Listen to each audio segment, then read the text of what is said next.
चलिए, सभी को मेरा प्रणाम।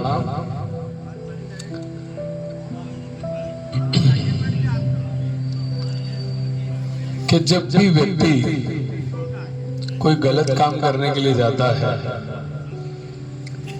तो पहले वो आगे देखता है, फिर पीछे देखता है, राइट देखता है, लेफ्ट देखता है, पर एक जगह देखना वो भूल जाता है। कौन सी जगह होती है वो? हाँ,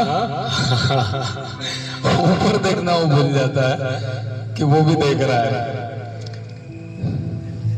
एक बहुत सुंदर कहानी जो हमें ऊपर देखना सिखाएगी। कहानी पुराने समय की है। एक महात्मा होते हैं और उनका एक शिष्य होता है। महात्मा जी भ्रमण पर निकले हुए रहते हैं, कभी एक गांव से दूसरे गांव, दूसरे गांव से तीसरे गांव। उनका यही काम था, भ्रमण पे निकलना, अपने शिष्य को साथ लेके वो भ्रमण पे घूमते रहते थे। जहाँ शाम हो जाती वहाँ प्रवचन शुरू कर देते उस गांव में, वहीं रात्रि विश्राम करके फिर अगले दिन अगले गांव की ओर निकल जाते हैं। महात्मा जी जो होते हैं वो बड़े शांत स्वभाव के होते हैं। उनको किसी के लाइफ से, उनकी जिंदगी में झांकने से या किसी को रोका टोकी करना, ये करना, मतलब उनको कुछ भी पसंद नहीं था। वो शांत स्वभाव के थे। अपना प्रवचन देना, अपना काम करना, अपने काम से काम रखना, इस तरह का उनका स्वभाव था। लेकिन जो उनका शिष्य था वो बिल्कुल अपोजिट था। वो हर किसी से उलझ जाता था, हर किसी की जिंदगी में झांकना, उंगली करना उसकी आदत थी, हमारे काका जी जैसा। तो वो मतलब हर किसी को उपदेश देना, मतलब बहुत बातें करता था। और महात्मा जी से बिल्कुल अपोजिट था। महात्मा जी बिल्कुल शांत स्वभाव के, कम बोलने वाले, प्रवचन देना, अपने काम से काम करने वाले, इस तरह काम चल रहा था। एक दिन महात्मा जी और उनका शिष्य एक नदी के पास से गुजर रहे होते हैं। एक मछुआरा वहां पर मछली पकड़ रहा होता है। तो महात्मा जी तो ठीक है निकल जाते हैं, लेकिन जो उनका शिष्य है वो रुक जाता है और उस मछुआरे के पास जाता है। वो बोलता है, उसको अहिंसा का उपदेश देने लगता है कि ये क्या कर रहे हो तुम, हिंसा कर रहे हो, ये वो, अहिंसा का उपदेश चालू कर देता है। मछुआरा पहले तो उसको इग्नोर करता है, फिर जब ये लगातार बोलता ही रहता है तो फिर उसे भी थोड़ा गुस्सा आ जाता है। बोलता है, देखो मुझे मेरा काम करने दो, मेरे काम में टांग मत अड़ाओ।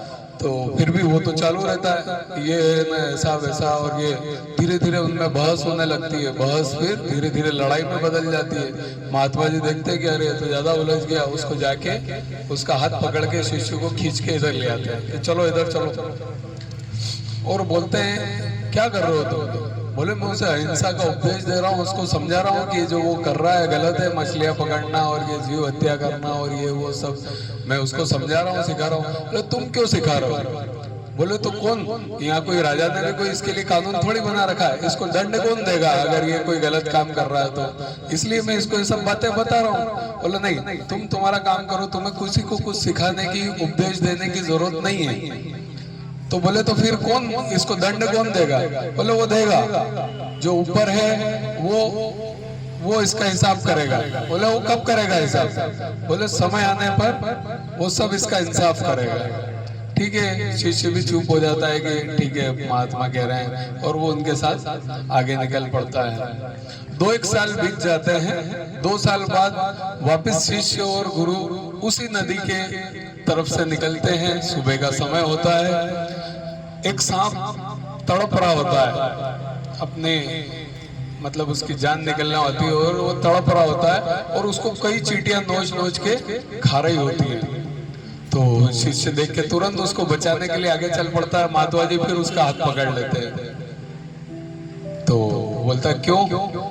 मैं कभी किसी को हिंसा करने से रोकूं तो आप मुझे मना कर देते हैं। आज किसी सांप की जान जा रही है और मैं उसको बचाने के लिए जा रहा हूं तो भी आप मना कर रहे हो। तो महात्मा जी कहते हैं, देख जो हो रहा है होने दे, उसको तो कुछ डिस्टर्ब मत कर। तो बोले, महात्मा जी फिर मुझे कारण बताओ। तो महात्मा जी बोलते हैं कि ये जो चींटियां हैं ये सब वही मछलियां हैं जो उस मछुआरे ने पकड़ी थी और जिनको मारा था। और ये जो वो सांप है, ये वही मछुआरा है जिसने अब इस जन्म में सांप का रूप लिया। मछुआरे की मौत हो गई थी और ये सांप बन के आया और अपने कर्मों का फल भोग रहा है। आज तो इसे बचाने चला भी जाएगा तो इसे वापस जन्म लेना पड़ेगा अपने कर्मों को भोगने के लिए। तो महात्मा जी तो ये सब बात जानते थे, उसने उसको बताई। और तो इस कहानी से हमें यही शिक्षा मिलती है कि हमें हमारे कर्मों का, अच्छे कर्म करेंगे तो अच्छा फल मिलेगा, बुरे कर्म करेंगे तो बुरे फल लेके आएगा। हमारे कर्म ही हमारे भाग्य बनाते हैं, जैसा कि हमारी पहले भी बात हुई है। तो अच्छे कर्म करेंगे तो हमारा भी अच्छा समय आएगा। राइट लेफ्ट आगे पीछे नहीं, वो ऊपर वाला सब देख रहा है, उसकी नजर से कोई नहीं बच सकता। और जब वो इंसाफ करता ना तो कोई रोक भी नहीं सकता। ये इस कहानी का सार है। धन्यवाद। एक छोटा सा भजन करेंगे।